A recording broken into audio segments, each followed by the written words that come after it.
When we looked up Pompano online, one of the things I recommended was this Hillsboro Antique Mall. And to be honest, we were going to check it out because it was on TripAdvisor. We weren't really all that interested.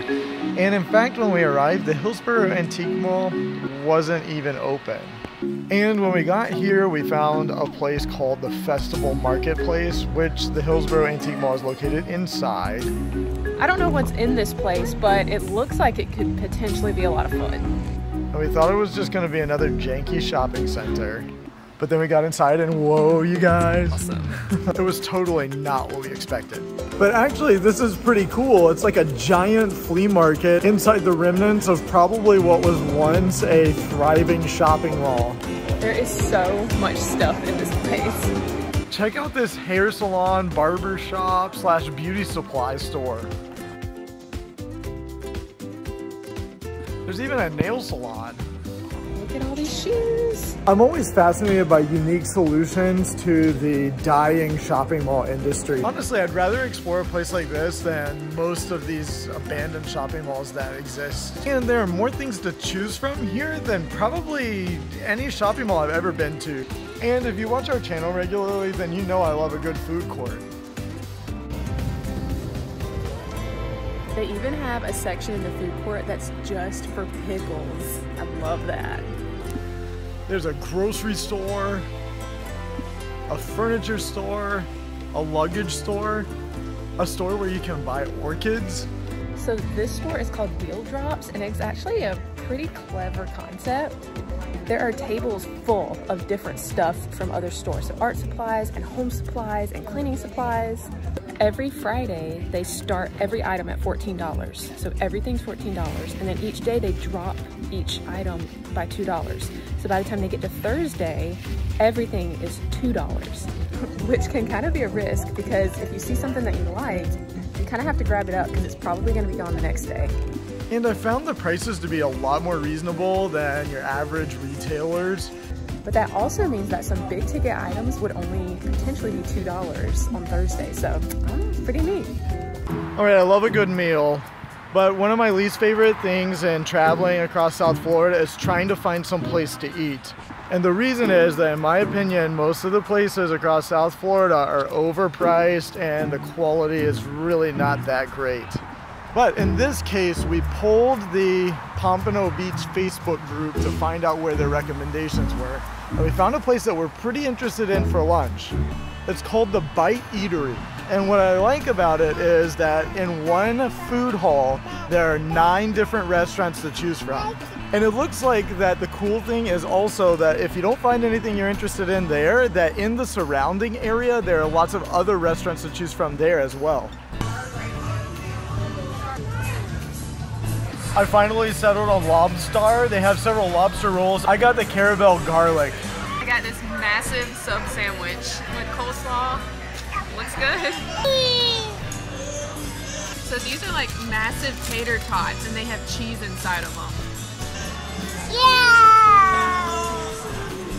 I got a hot dog and french fries. They're really good. Okay, quite frankly, we still spent way too much money, and we bought way too much food, but that's on us. The portions were more generous than we expected. But the real winner of today was these giant tater tots that Alaina found.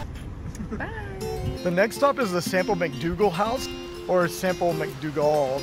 I'll find out when I get inside. But I had Alaina drop me off so that she can take the children to the playground and I can take a tour of this historic home.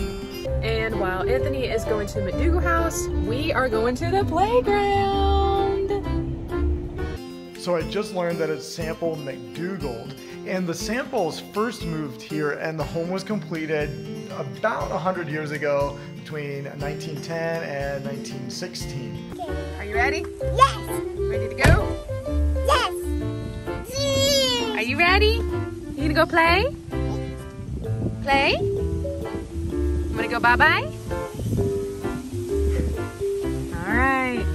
After the Samples occupied the home, they moved up to Fort Pierce and the McDougalds moved into the home. Most of the furnishings seem to reflect the time period of the McDougalds because they look a little bit more modern. And the McDougalds occupied the home in the 1940s. I had actually put a different playground into my GPS, but then we just passed by this one and it looks good enough, so we're gonna stop here. On the first floor, you'll find the entryway, the living room, the dining room, the butler's pantry, and the kitchen. There was no electricity when the home was first built, so they used propane.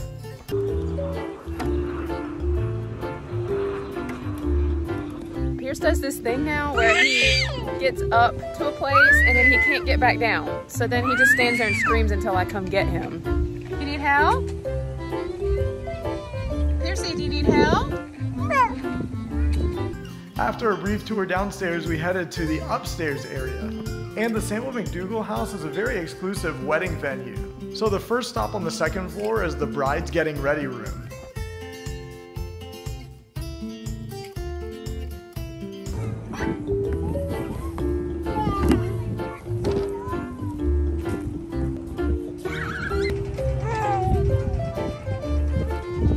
The next room, which was probably my favorite, is the children's room. Apparently, there were 7 children living in this house. All of a sudden, that number makes this house feel significantly smaller. And even though it would have been a challenge for Pierce and Vivian to be present on this tour, I think Vivian would have absolutely loved this dollhouse.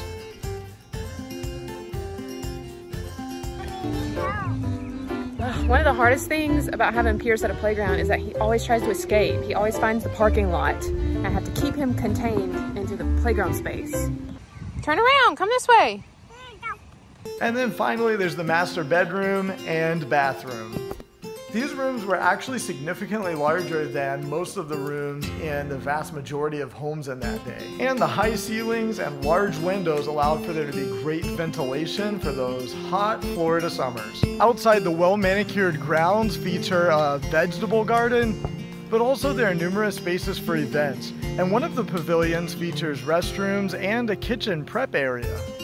The Sample McDougald House hosts a number of their own events throughout the year as well. At Christmas time, they have a Santa Claus come, there are numerous children's programs, and they're open from Tuesday to Saturday from 12 to 4 p.m. for tours. Now I just need to sit down somewhere and wait patiently for my ride. Good thing I found some picnic tables in the shade.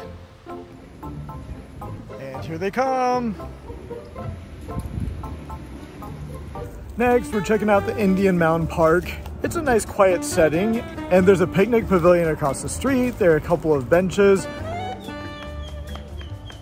Honestly, you could probably just wave at it as you drive by, unless you're interested in the history. And then there's a placard that tells you all about the history of this site. Vivian and I are going to use this time to relax quietly in the shade.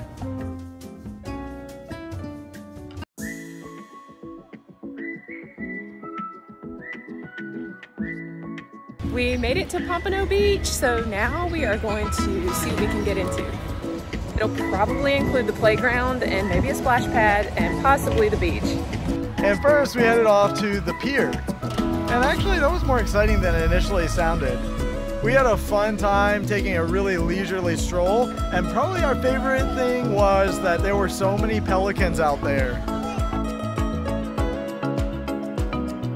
Just a few steps from the pier is a pretty fantastic playground.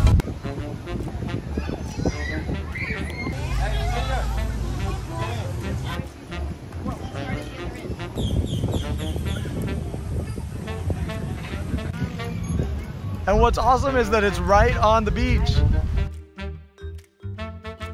And in case you're interested, there's also some fitness equipment. It was primarily occupied by children and families. And just a few steps from there is a splash pad, which we're gonna visit but not play in because it's a little bit windy today, if you can't tell. And the wind is a little bit chilly for Florida people. So Vivian would just spend the whole time crying. We're just gonna let her stay on the playground, and Piercy and I are gonna go check it out. Actually, it's not too windy in this spot right here. I don't know why. And Pierce is really enjoying the fountain. Usually he just runs away from them. Check out our Surviving the Beach Family Essentials Kit in the description below. And by the way, we found this fantastic parking garage where the visitor center is located. It happens to be St. Patrick's Day and spring break season when we're here, so the parking lot was entirely full across from the beach. But we managed to find a parking place here. For dinner, a bunch of people recommended the Sicilian oven.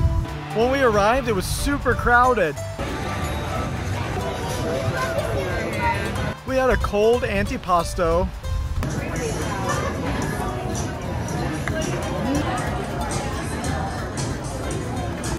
And the Captain, which is basically a meat pizza with pepperoni and sausage. It was pretty good, and now we're off to our final destination. So we are at the Roy L. Rogers Family Park. And from this park, you can see the beautiful Hillsborough Lighthouse. There's a museum, and you can take some tours. And this is the Pompano Beach landing place for the Fort Lauderdale water taxi. If you want to know more about the water taxi experience, then click this video right here.